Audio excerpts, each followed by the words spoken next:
하나님 말씀을 봅니다. 구약 에스겔 37장 15절 말씀부터 봅니다. 구약 성경 1210페이지입니다. 에스겔서 37장 15절부터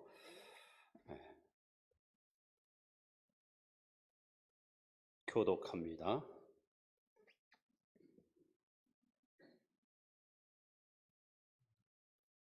여호와의 말씀이 또 내게 임하여 이르시되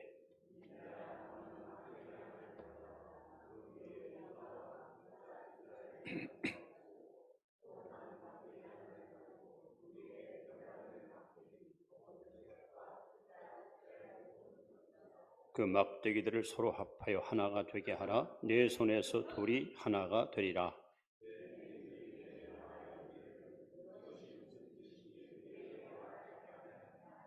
너는 곧 이르기를 주 여호와께서 이같이 말씀하시기를 내가 에브라임의 손에 있는 바 요셉과 그 짝 이스라엘 지파들의 막대기를 가져다가 유다의 막대기에 붙여서 한 막대기가 되게 한즉 내 손에서 하나가 되리라 하셨다 하고, 그들에게 이르기를 주 여호와께서 이같이 말씀하시기를 내가 이스라엘 자손을 잡혀간 여러 나라에서 인도하며 그 사방에서 모아서 그 고국 땅으로 돌아가게 하고,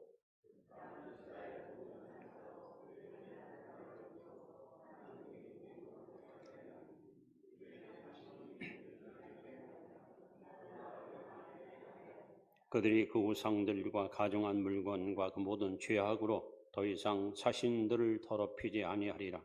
내가 그들을 그 범죄한 모든 처소에서 구원하여 정결하게 한즉 그들은 내 백성이 되고 나는 그들의 하나님이 되리라.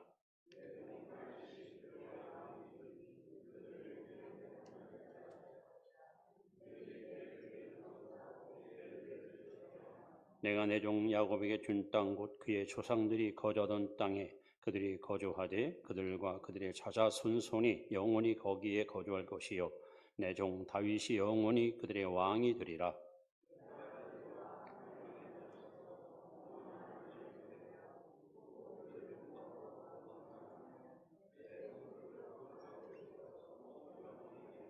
내 초소가 그들 가운데 있을 것이며 나는 그들의 하나님이 되고 그들은 내 백성이 되리라.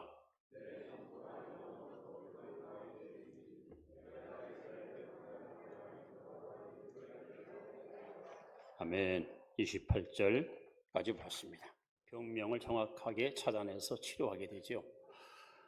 우리 그리스도인들은 역사의 맥을 짚고 살아야 돼요. 지금 내가 사는 이 시대가 어떤 시대며 민족과 세계 역사의 흐름이 어느 방향으로 할 것인가를 정확히 볼 수 있는 안목이 필요한 것입니다.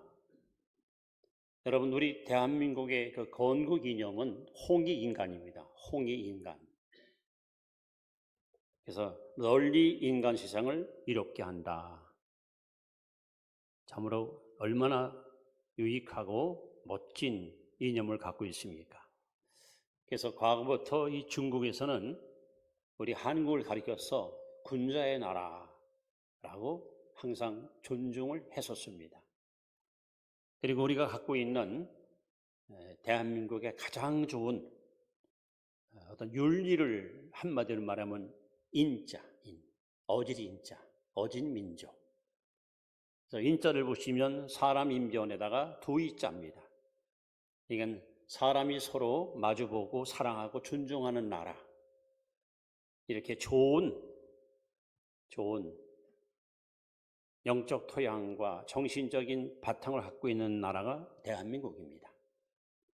그래서 그런가요? 5,000년 유관 역사를 우리는 자랑하지만 단 한 번도 남의 나라를 쳐들어가서 남의 민족을 죽이거나 탈취한 적이 없습니다. 반면에 우리는 한 140여 회의 전쟁과 내란으로 많은 고난을 겪은 민족이 바로 대한민국입니다.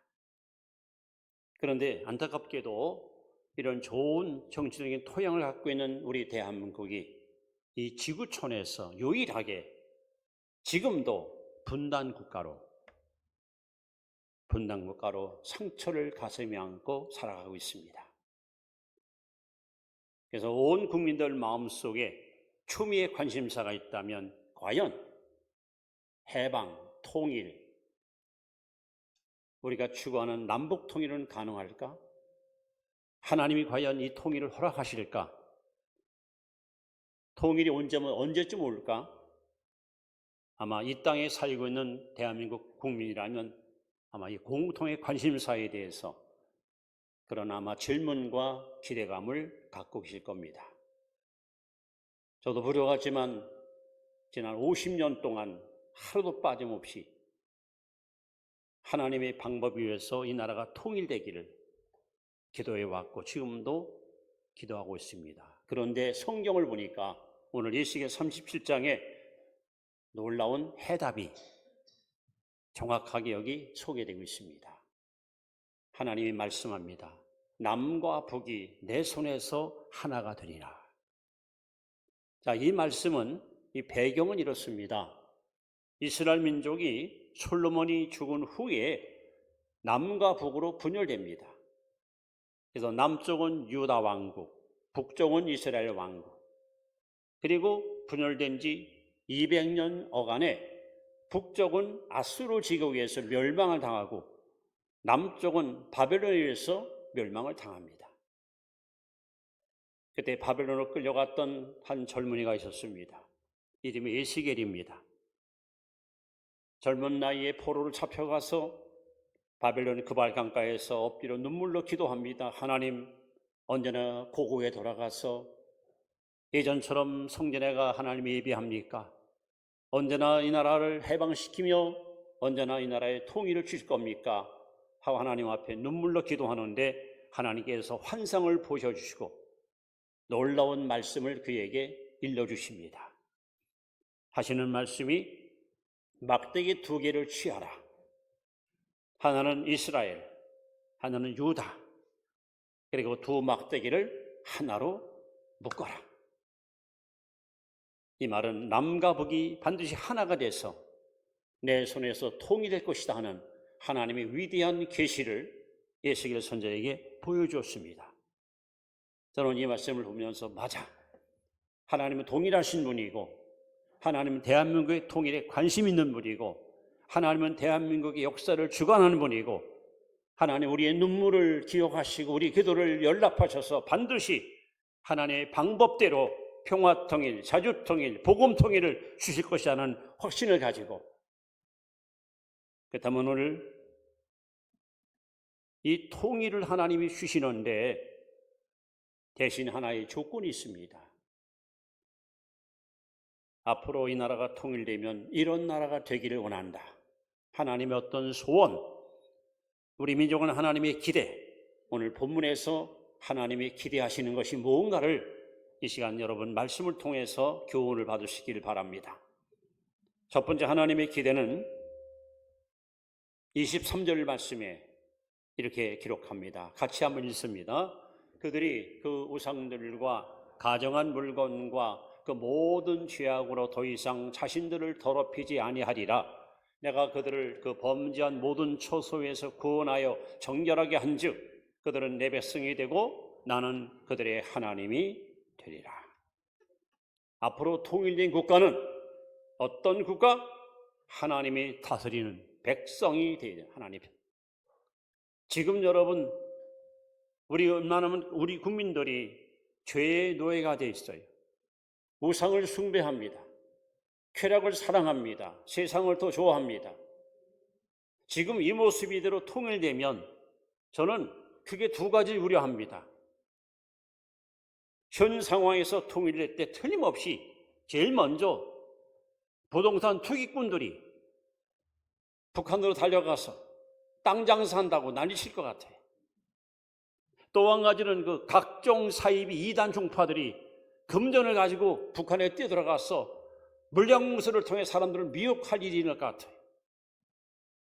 하나님이 원하시는 통일국가, 하나님이 원하시는 대한민국은 온 백성들이, 남과 북의 온 백성들이 하나님을 아버지로 섬기고 하나님의 통치를 받는, 하나님의 통치를 받는 민족, 오늘 성경에 나온 대로 우상을 멀리하고 죄를 떠나서 정결한 마음으로 하나님을 섬기는 민족, 그런 민족을 하나님은 기대하면서 우리에게 통일을 선물로 주실 겁니다. 우리는 지난 1973년 8월 12일부터 16일까지 저희 여의도 광장에서 빌리그리아 목사님을 모시고 그야말로 놀라운 전도 집회를 개최했었습니다. 이듬해 74년도에는 엑스폴로 74, 77년도에는 77 민족 복음화 대성회, 80년대는 80 세계 복음화 대성회, 여의도 광장에는 100만이 넘는 인파가 모여서 상상을 초월하는 엄청난 부흥의 불길이 뜨겁게 타올랐던 것을 기억합니다.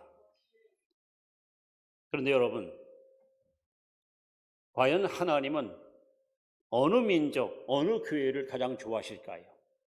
사람들은 일단 숫자가 많아야 됩니다.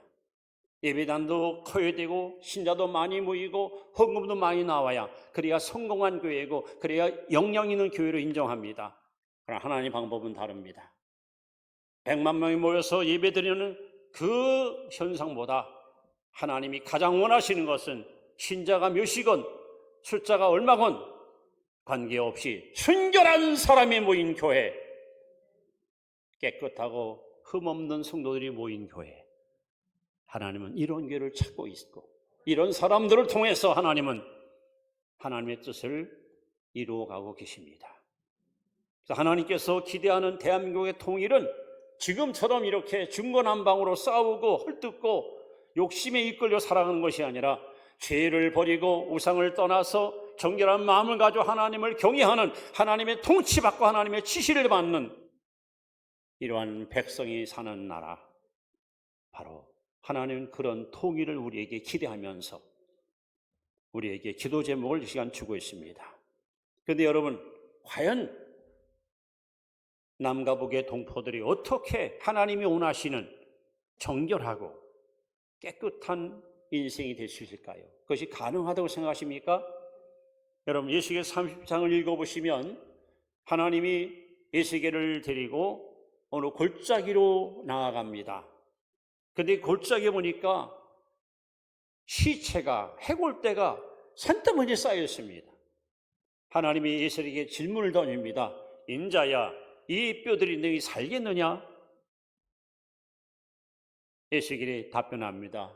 주여, 주님이 아시나이다. 이 뼈들을 향하여 하나님 말씀을 대언하라. 하나님의 말씀을 대언하라. 에스겔은 그 죽은 시체 수많은 뼈들을 향해서 뼈들아 살아나라, 하나님 말씀을 선포합니다. 이게 웬일입니까? 이 뼈 저 뼈가 막 붙으면서 사람의 형상대로 일어나기 시작합니다. 놀라운 현상을 하나님이 보여주십니다. 그러나 아직도 살아난 그들 속에는 생명이 없습니다. 인자야, 내 말을 또 대언하라. 생기야 돌아가라. 에스겔이 외칩니다. 모든 뼈 속에 생기야 돌아가라 하더니 그 수많은 뼈들이 살아 큰 군대를 이룹니다. 여러분, 우리 민족이 죄를 버리고 거룩하게 되는 비결, 우리 모두가 우상을 떠나고 악을 떠나서 하나님 앞에 깨끗하고 투명한 성도가 되는 비결 뭘까요? 말씀입니다. 성령입니다. 우리 민족을 살리는 유일한 심령 부흥의 원동력은 살아있는 말씀입니다. 하나님 말씀 살아있습니다. 운동력이 있습니다. 이 말씀이 선포될 때에, 이 말씀이 증거될 때에 남과 북의 동포들이 회개할 것이고 변화받을 것이고 거룩한 백성으로 거듭나게 될 것입니다.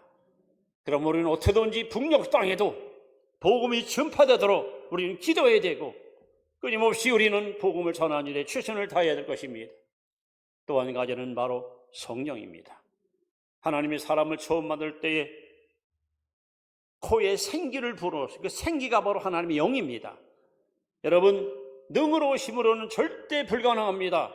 그러나 성령께서 한번 이 한반도를 한번 태풍처럼 휘몰아치게 되면 모든 우상은 무너질 것이고 죄악의 사슬은 끊어질 것이고 하나님 불신하던 강팍한 마음들이 깨어질 것이고, 그래서 여기저기서 회개운동이 일어날 것이고 하나님 품으로 돌아오는 구원의 백성들이 날마다 증가하게 될 것입니다.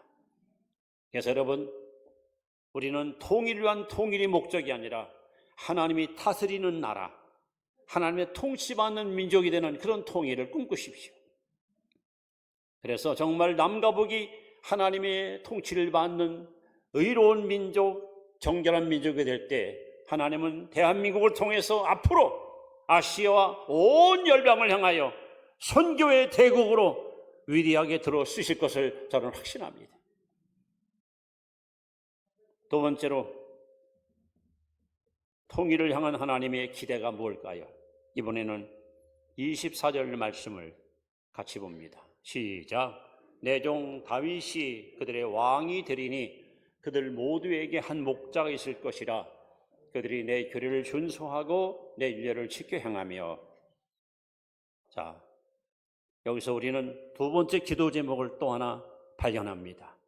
여러분, 통일 국가는 앞으로 남과 북을 총괄해서 다스릴 통일국가의 지도자들을 여러분 우리가 기도하고 세워야 됩니다. 그런데 누구와 같은 사람이라고 성경 말합니까? 다윗과 같은 대통령이, 지도자가 나와야 됩니다. 여러분, 다윗은 누굽니까? 사도행전 13장 22절에 하나님이 다윗을 향해서 이렇게 말씀합니다.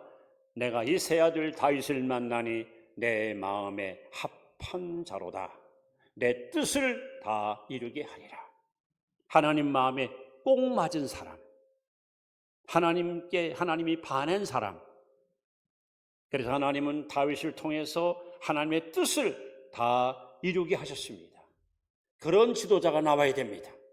그런 인물이 여러분 남과 북을 통치해야 됩니다. 하나님이 주시는 기도 제목입니다.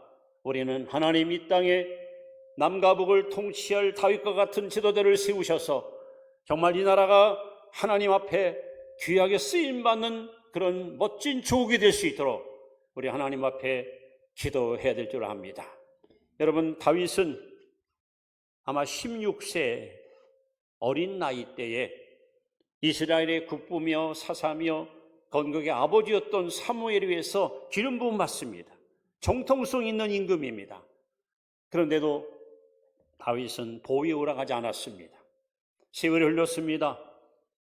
다윗의 같은 종파인 유다 지파들이 다윗을 추종하고 신뢰하여 또 기름 부어서 왕으로 그를 세웠습니다. 그러나 아직도 나머지 지파들은 다윗을 인정하지 않았고 다윗을 배척하고 있었습니다. 다윗은 기다렸습니다. 조급하게 성급하게 서두르지 않았습니다. 그리고 시간이 흐르면서 결국 12지파 이스라엘 온 족속들이 다윗을 추대하고 존중하여 우리의 왕이 되어 주십시오 하고 드디어 기름 부음을 받습니다. 이렇게 원수 혹은 대적, 회방하던 사람조차도 다윗을 신뢰하고 인정실 때까지 그는 기다렸습니다. 인내했습니다. 그리고 다윗은 드디어 통일 왕국, 이스라엘 역사에서 가장 강대한 나라를 건설하는 위대한 임금으로 지금까지도 이스라엘 백성한테 추앙받고 있습니다. 여러분, 지금 이스라엘 나라 국기 아시죠? 하얀 바탕에다가 파란 피올, 이게 다윗의 기입니다. 3000년 전 인물이지만 지금도 이스라엘 백성들은 다윗을 최고의 지도자로 존경하고 있고 흠모하고 있습니다. 그렇다면 다윗과 같은 지도자가 앞으로 이 나라를 다스려야 되는데 다윗에게 배울 것이 뭡니까? 다윗의 리더십이 뭡니까? 너무 많으니까 제가 일일이 설명하기 쉽지 않고 딱 세 가지만 소개하면, 다윗은 첫째, 겸손한 지도자였습니다. 겸손한 지도자. 다윗은 정말 마음이 겸손했습니다. 한 번도 경거망동하거나 과시하거나 자기를 드러내지 않았습니다. 특히 그가 최고의 권좌에 올라서 천하를 도모할 때 사무엘하 7장에 보시면 다윗의 기도가 자세하게 기록되어 있는데 이렇게 기도합니다. 여호와여, 내가 무엇이 간데, 내가 무엇이길래 여기까지 인도해 주었습니까? 다윗은 올챙이 시절을 잊지 않았어요. 자기는 저 베들레헴 시골 마을의 막내 아들로 양치는 목동이었던 주제에 하나님이 나 같은 비천한 인간을 이스라엘의 최고의 권력자로 세운 것에 대해서 항상 하나님께 겸손하게 감사했습니다. 여러분, 하나님은 과거에도 현재에도 미래에도 겸손한 사람을 가장 좋아하시고 겸손한 자를 귀하게 쓰십니다. 앞으로 대한민국을 통치할 통일국가의 왕은, 임금은, 대통령은 다윗과 같이 겸손한 일꾼이 세워져야 됩니다. 하나님 앞에 자신을 철저히 낮추고 백성들을 존중하며 남을 나보다 낫게 여기는 이런 겸손한 지도자. 또 다윗은 용서의 지도자입니다. 용서. 여러분, 다윗을 죽이려고 자기의 장인이었던 사울왕, 심지어 가장 아끼고 사랑하던 아들 압살롬, 그리고 수많은 정적들이 다윗을 얼마나 여러분 집요하게 죽이려고 추적을 했습니까? 다윗은 그토록 자기를 10년 넘도록 죽이고 따라왔던 사울을 한 번도 미워한 적이 없습니다. 오히려 기회를 줘줘도 끝까지 사랑으로 포용하고 용서하고 살았습니다. 이 나라의 통일국가의 진정한 지도자는 용서의 사람이 일어나야 됩니다. 지금처럼 서로 물어뜯고 흑백 논리에 빠져서 서로 상대방이 몰락하기를 기대하는 그런 그릇된 편파의식 갖고는요, 여러분, 절대로 하나님이 기뻐하는 나라가 일어날 수 없습니다. 다윗처럼 가슴이 넓고 원수까지도 끌어안고 원수의 죽음 앞에 눈물을 펑펑 쏟으면서 하나님께 눈물로 기도했던 그 다윗의 그 멋진 성품, 이런 지도자가 이 나라를 통치해야 우리 민족의 미래가 밝아지고 하나님의 은총이 넘치게 임할 것입니다. 세 번째, 다윗에게 배울 또 하나의 리더십은 섬김이잖아요. 섬김. 참 다윗은 정말 자기를 낮추고 백성을 살리기 위해서, 이웃을 높이기 위해서 철저하게 낮아지는 이런 섬김의 모습을 우리에게 보여줬습니다. 오죽하면 하나님이 다윗을 보고 내 마음에 꼭 맞는다고 주님이 칭찬했겠습니까? 하나님 앞으로 통일 국가에는 남과 북을 통치하는 이 나라의 지도자는 다윗처럼 겸손한 지도자, 용서의 지도자, 섬김의 지도자, 하나님 이런 사람을 세워달라고, 하나님 그런 사람을 세워주길 우리에게 지금 말씀하고 있는 거예요. 내가 꿈꾸는 대한민국의 통일국가는 이런 지도자가 통치하는 나라, 하나님 지금 말씀하는 거예요. 우리를 향한 하나님의 기대하심이 이렇게 확고할진데 우리는 맞습니다. 하나님, 우리는 앞으로 이런 지도자가 이 나라를 다스리도록 기도할 것이고, 또 국민들이 한마음 뜻에서 이런 자를 세우는 일에 우리 모두가 다 한 몫을 감당할 수 있는 그런 백성이 되기를 우리는 기대해야 됩니다. 세 번째, 통일을 향한 하나님의 기대는 26절에 이렇게 기록되어 있습니다. 26절 같이 봅니다. 내가 그들과 화평의 언약을 세워서 영원한 언약이 되게 하고 또 그들을 견고하고 번성하게 하며 내 성소를 그 가운데에 세워서 영원히 이르게 하리니. 오늘 저와 여러분, 우리 한국교회가 해야 할 세 번째 중요한 우리의 사명이 뭐냐? 화평의 중재자가 되어야 돼요. 화평의 중재자. 오늘 하나님께서 에스겔에게 환상을 보여줍니다. 두 개의 막대기 환상입니다. 하나는 북이스라엘, 하나는 남유다. 두 막대기가 결국 하나가 묶어지는 것처럼. 그러면 남과 북을 이렇게 하나 묶을 수 있는 이 화평의 다리, 이 중재자가 누구냐? 바로 교회입니다. 교회가 이 역할을 해야 됩니다. 여러분, 예수님 십자가 위에서 하나님과 우리의 수리적인 관계, 나와 이웃과의 수별 관계, 이 관계를 아름답게 엮어주신 분이 바로 예수님이십니다. 우리는 그 예수님의 삶을 본받아서 한국교회가 해야 할 가장 중요한 임무가 남과 북을 잇는 저희 다리 역할, 가교 역할을 우리가 수행해야 됩니다. 여러분 기억나십니까? 지금도 많은 사람들이 통일 얘기만 나오면 이 독일 통일을 하나의 본보기를 삼고 우리가 그것을 배워야 된다라고들 이야기합니다. 여러분, 동독과 서독이 어떻게 통일했습니까? 그 내력을 여러분 아십니까? 1982년 동독에 있는 니콜라이 교회에서 소수 인물들이 모였습니다. 언제까지나 동과 서가 갈라지고 동족 간에 서로 싸우고 죽을 일은 없다. 통일돼야 된다. 하나 돼야 된다. 하나로 우리가 다시 뭉쳐야 된다. 하나님 앞에 작은 우리가 모여서 눈물로 기도하기 시작합니다. 하나님이여, 분단된 조국을 하나로 엮어달라고. 그렇게 기도했는데 1년이 지나고 2년 지나면서 기도하는 무리가 점점 늘어나기 시작합니다. 이거 1982년도 처음 시작했는데 1989년 9월 10일에는 2만 5천 명이 모여서 기도합니다. 기도를 마친 후에 그들은 시가행전을 합니다. 피켓을 들고 우리는 통일을 원합니다. 우리는 자유통일을 원합니다. 하나님께 기도하며 그들은 행진합니다.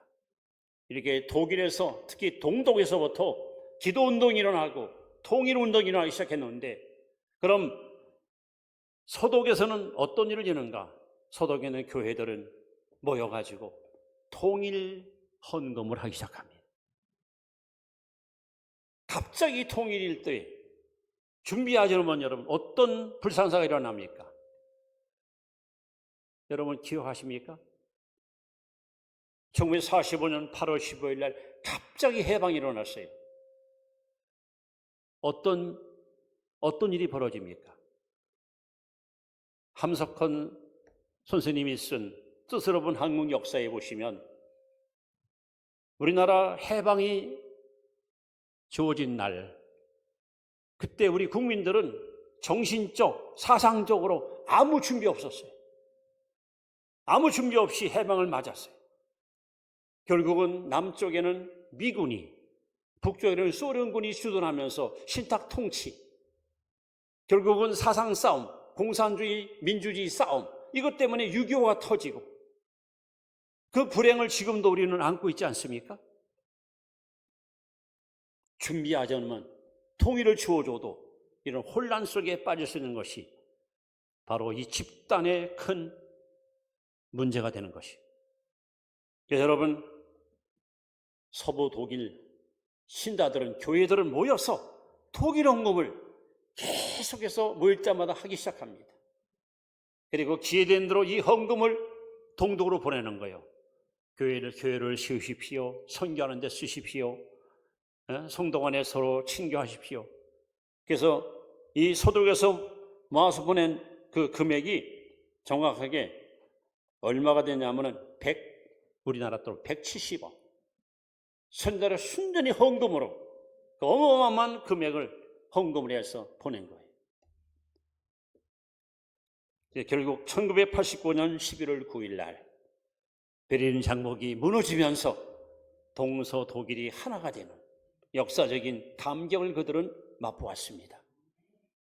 이렇게 북한에 있는 교우와 남한에 있는 교우가 함께 통일을 꿈꾸며 기도하며 하나님 앞에 헌신했을 때 이런 결과를 낳은 것이 바로 독일이라면 하나님은 왜 우리 기도를 거절하셨습니까? 저는 지금 한국교회가 특히 저와 여러분들이 어떤 마음을 가지고 나라의 통일을 위해서 기도하며 통일을 준비해야 되는가? 초등학교 때 읽었던 전래 동화 이야기가 생각이 납니다. 근데 제가 찾아보니까 동화가 아니고 어떤 실존 인물 이야기입니다. 고려 말기 충청남도 예산에 이성만, 이순, 의좋은 형제가 살았습니다. 부모님이 돌아가시고 나서 상속, 재산을 똑같이 분배해가지고 형제가 서로 나눠서 아주 공평하게 그렇게 살았습니다. 얼마나 의가 좋으냐. 음식을 맛있는 걸 만들면은 반드시 동생 집에 갖다 주고, 동생이 또 맛있는 거 만들면 형네 갖다 주고. 근데 형은 결혼해서 자녀들이 많았고 아직 동생은 그때 결혼하지 않았습니다. 그렇게 하루도 얼굴을 안 보면 못 살 것처럼 매일 만나서 대화하고 사랑하고 교제하면서 모든 사람들이 인정하는 의좋은 형제로 그들은 인생을 살아가는데 드디어 동생이 결혼을 합니다. 그의 가을 거지할 때에 형이 생각합니다. 우리 아우가 금년에 결혼했으니까 살림살이 장만을 하면 돈이 필요할 텐데, 그래서 논에 가서 벼를 베가지고 지게에 지고 동생 밭에다가 갖다가 싸놉니다. 또 동생은 동생대로 나야 식구량 단 둘인데 형님네는 조카들도 많고 살림살이가 빡빡할 텐데 역시 벼를 짊어지고 형의 논에다 갖다 줍니다. 아침에 논에 가봤더니 분명히 어제 저녁에 벼짐을 갖다 옮겨놓는데 그대로 있는 거예요. 이상하다. 오늘 저녁엔 더 많이 갖다 줘야지. 그래서 저녁마다 사람의 인적을 피해서 서로 볕단을 갖다가 형네 논에 동생 논에 옮겨주는 거예요.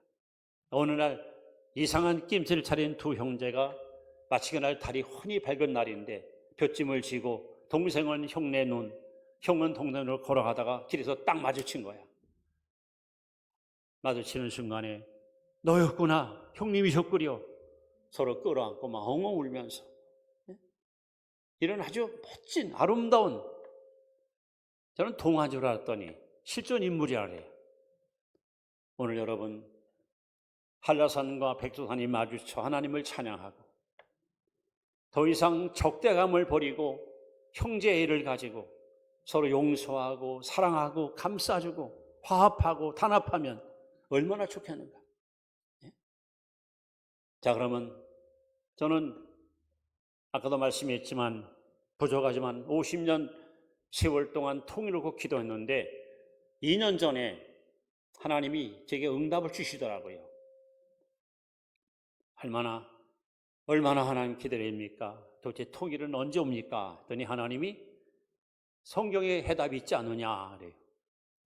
깜짝 놀랐어요. 그래서 계시록 6장을 한번 찾아봐라.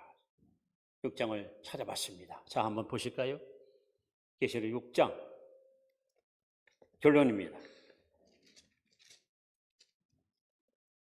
10절, 11절 말씀입니다.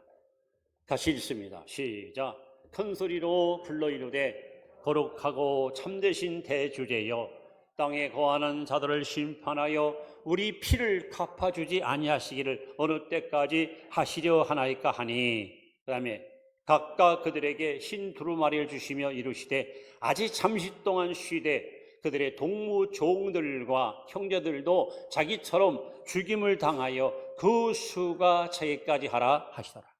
이게 해답이에요. 이게 무슨 얘기입니까?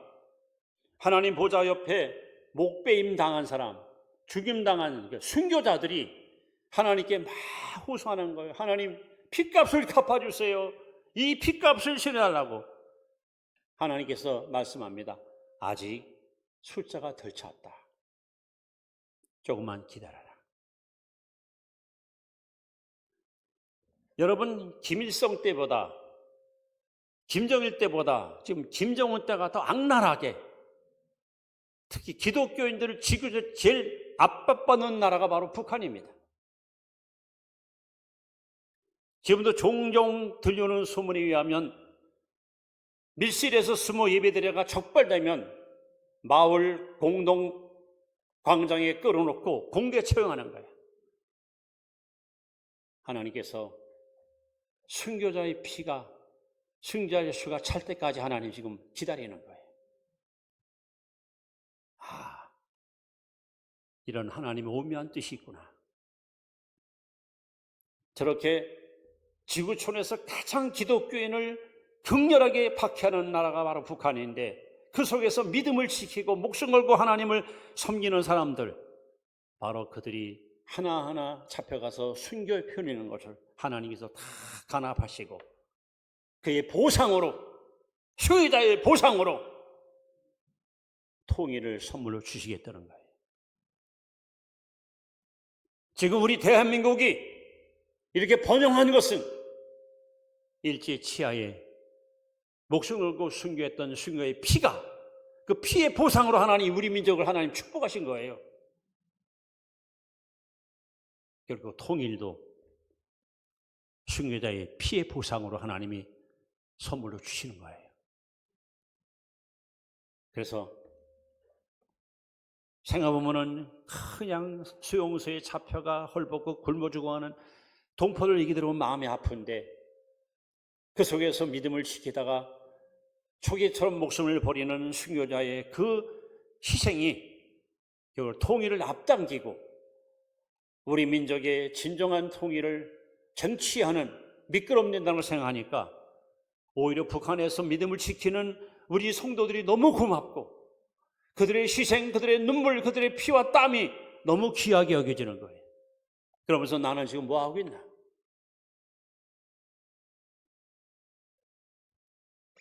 여러분, 하나님은 반드시, 하나님이 닫으면 열 자가 없습니다. 하나님이 열면 닫을 자가 없습니다. 통일의 열쇠는 하나님이 쥐고 있습니다. 하나님이 열어놓으면 아무도 막을 수도 닫을 수 없습니다. 그렇다면 오늘 저와 여러분들이 할 일이 있습니다. 앞으로 하나님 통일국가는 남과 북의 동포들을 하나님이 다스리는 나라, 다윗과 같이 겸손과 용서와 섬김의 리더십이 있는 지도자가 다스리는 나라, 그리고 우리 교회가 중재자로서 남과 북의 다리를 잇고 하나님과 사람과의 다리를 잇고 이웃과 이웃 사이의 다리를 이어서 서로 사랑하고 화합하고 단합하여 아까 말씀한 의존 형제와 같이 그렇게 서로 존중해주는 나라, 여러분, 이런 나라가 속히 말 것을 꿈꾸시면서 여러분 다시 한번 민족의 제단 앞에 기도의 불을 붙이고 평화 통일, 조국 통일, 복음 통일을 반드시 하나님 이루어 주셔서 이 민족이 제사장 나라로, 선교 대국으로 열방을 향하여 하나님의 생명의 복음을 천하만민에게 선포하는 그 영광의 날이 속히 임할 수 있기를 여러분 다 같이 소리 외쳐 기도하시고 동참할 수 있기를 바랍니다. 기도하겠습니다. 하나님,